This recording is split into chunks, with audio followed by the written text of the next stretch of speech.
سلام، خیلی خوش اومدین به کانال خودتون، یعنی کانال یورو تیوی. امیدوارم حالتون خوب باشه. ویدیو امروز درباره سعدی شیرازی، پادشاه سخن ایران هست. امیدوارم لذت ببرید. یادتون نره اگر اولین بار ویدیو کانال ما رو میبینین، کانال ما رو سابسکرایب و اگه ویدیو رو دوست داشتین ویدیو رو لایک کنید. سعدی شیرازی شاعر و نویسنده بزرگ ایرانی قرن هفتم هجری است. عاشقان غزل و عرفان از آثار این شاعر بزرگ بسیار بهره بردند. سعدی شاعر و نویسنده بزرگ ایرانی قرن هفتم هجری بوده که آوازه جهانی دارد. غزلهای عاشقانه سعدی شهرت بسیار زیادی داشته و تمام آثار او به زبان بسیار روان و ساده سروده شده‌اند. در طول تاریخ شاعران و نویسندگان بسیاری وجود دارند که آثار گوناگونی از خود به یادگار گذاشتند، اما در این میان آثار سعدی از جلوه ویژه‌ای برخوردار است و در سراسر دنیا علاقه‌مندان بسیار زیادی دارد. در سوال به این که سعدی کیست؟ ابوالمحمد مشرف الدین مصلح ابن عبدالله ابن مشرف، متخلص به سعدی، شاعر و نویسنده بزرگ قرن هفتم هجری است. واژه سعدی از نام عطابک مظفرالدین سعد، پسر ابوبکر، پسر سعد، پسر زنجی گرفته شده و از القاب ویژه این شاعر میتوان به استاد سخن، پادشاه سخن را برشمرد. سعدی بدون تردید یکی از 5 شاعر اول زبان فارسی و از بزرگترین شاعران ایران است که زیبایی کلام و شیوای او در نظم و نثر شهرت جهانی داشته و زبان زد همگان است. غزل سرای سعدی در مورد اخلاق و عرفان بسیار زیبا و جذاب است و تاکنون کسی نتوانسته تا این حد زیبا غزل بسراید. کتاب‌های این شاعر بزرگ به زبان‌های اروپایی هم ترجمه شده است، تا جایی که برخی معتقدند اروپا ادبیات فارسی را با اشعار سعدی شناخت. آرامگاه سعدی کجاست؟ آرامگاه سعدی در شمال شرقی شهر شیراز، در دامنه کوه پهندج و در کنار باغ دلگشا واقع شده است. محل دفن سعدی یک خانقاه بود که او در سالهای پایانی زندگی خود در آن میزیست و همکنون این مجموعه سعدیه نامیده می شود. در اطراف مقبره سعدی مقابر زیادی از بزرگان دین همانند شوریده شیرازی وجود دارد که بنا به وصیت خود در آنجا مدفون شدند. آرامگاه سعدی در تاریخ 20 آبان ماه سال 1353 در فهرست آثار ملی ایران به ثبت رسید. زندگی نامه سعدی بین سالهای 600 تا 615 هجری قمری در شیراز متولد شد. برخی از صاحب نظران سال تولد او را 585 هجری قمری ذکر کردند. از آنجا که اطلاعات دقیقی درباره زندگی نامه این شاعر بزرگ در دست نیست، بیشتر اطلاعات بر اساس فرضیات و آثار او به دست آمده است که البته ممکن است اطلاعات جمع‌آوری شده از روی آثار وی با مبالغه به افسانه درآمیخته باشد. سعدی در جوانی در مدرسه نظامی بغداد تحصیل می‌کرد که مهمترین مرکز علم و دانش جهان اسلام در آن زمان به شمار می‌رفت. او به تحصیل ادب، تفسیر، کلام و حکمت پرداخت و پس از مدتی به عنوان خطیب به شام، مراکش، حبشه سفر کرد. سپس به شیراز برگشت و تا پایان عمر در این شهر اقامت کرد.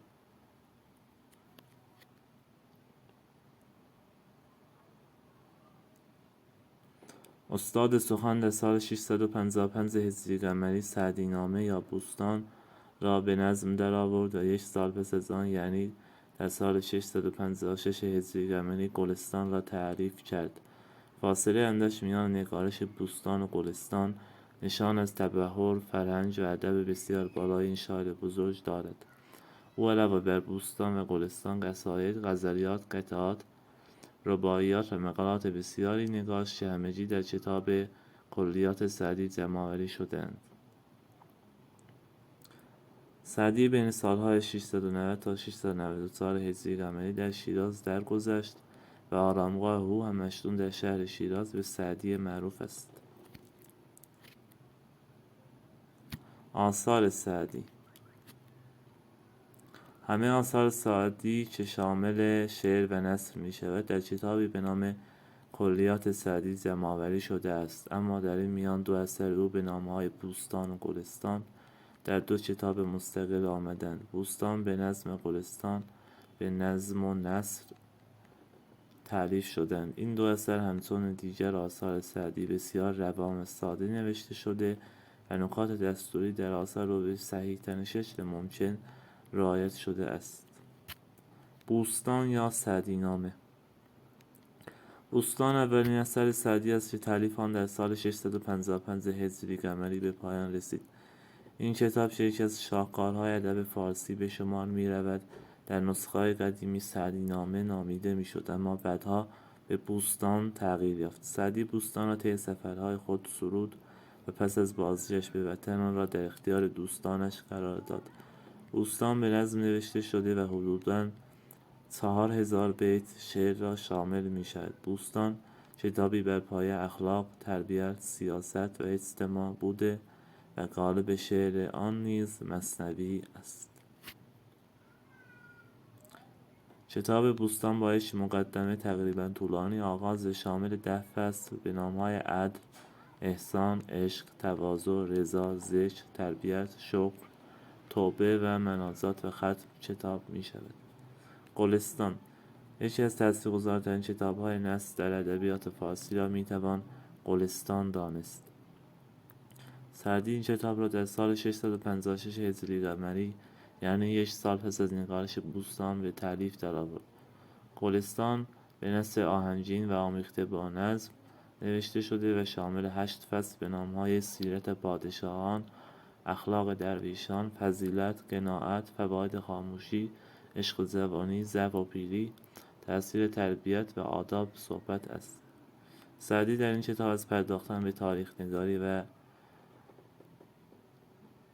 پرهیز کرده و تمرکز خود را بر بیان امور مربوط به زندگی و منش اشخاص گذاشته و اوضاع فرهنگی و اجتماعی زندگی مردم آن زمان را به زیبایی هرچه تمامتر به تصویر کشیده است. همچنین حکایت‌های کوتاه و بلند بسیاری در این کتاب آمده که خواندن هر یک از آنها تجربه جدید را مقابل چشمان خواننده رقم خواهد زد.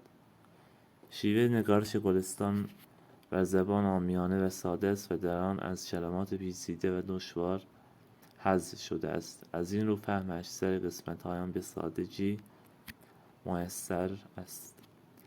یکی از نخستین کتاب‌هایی که پس از ورود صنعت چاپ به ایران با استفاده از ماشین چاپ منتشر شد، گلستان سعدی بود. این کتاب اولین بار در سال 1824 میلادی در تبریز به چاپ رسید. گلستان تقدیمی سعدی به سعد بن ابوبکر زنجی ولیعهد فارس است. از دیگر آثار سعدی که به نثر نوشته شده است میتوان به مجالس پنجگانه، رساله عقل و عشق و نصیحه الملوک اشاره کرد.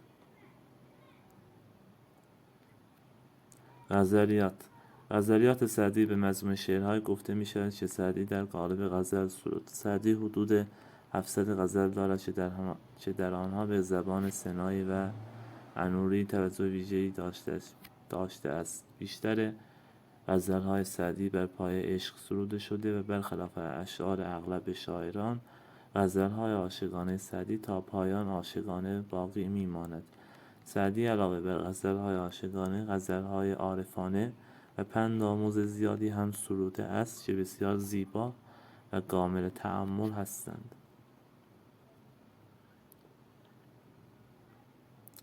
در حالت کلی غزلیات سعدی در 4 کتاب به نام‌های طیبات، بدایه، خاتیم و غزلیات قدیم جمع‌آوری شده است. سعدی غزلیات قدیم را دوران جوانی سرود که سرشار از شور و شعف بود. دوران میانسالی او به سرودن بدایه و طیبات گذشت و خاتیم مربوط به دوران کهنسالی این شاعر بزرگ است. بهتر است بدانید چه طیبات و بدایه از نظر هنری نسبت به دو کتاب دیگر برتری دارد.